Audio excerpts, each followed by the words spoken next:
Hello friends, and welcome back to the 8th part of the series where we'll be creating an Instagram clone in FlutterFlow and Supabase. So in the previous video, we learned how to organize and store our data in Supabase tables and how to create a table.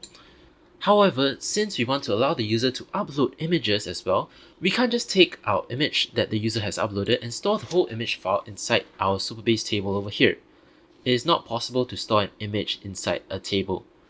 So in this video, I'll be introducing Supabase Storage Buckets, which is the option over here, so Supabase Storage. So what exactly are Supabase Storage Buckets? Well, Supabase Storage Buckets are used for unstructured data.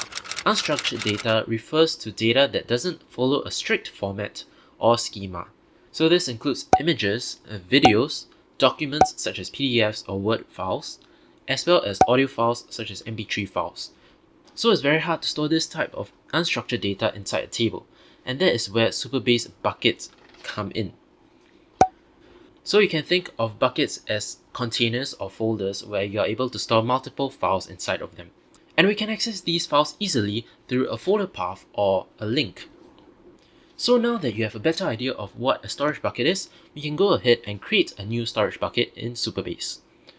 So we have to go to the storage tab over here, and we want to click on new bucket. And we'll give our bucket a name. Let's just name it posts. And we also want to go ahead and enable this public bucket toggle. So we can click on save.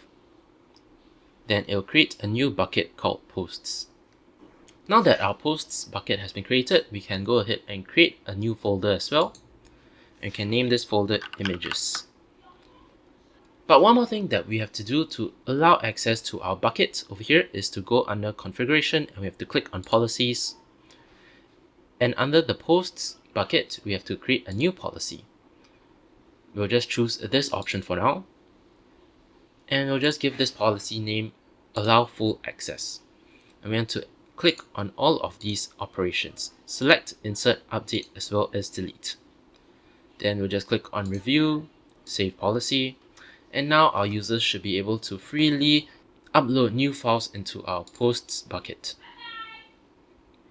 Alright, so that's it for this very short introductory video to Supabase Storage Buckets. But I hope that you have a better idea of what Supabase Storage Buckets are now, and we can use them in our app later in the next video. So in the next video, we'll be actually going on to implement the actual functionality to allow the user to add a new post. So stay tuned for that, and I'll see you in the next video.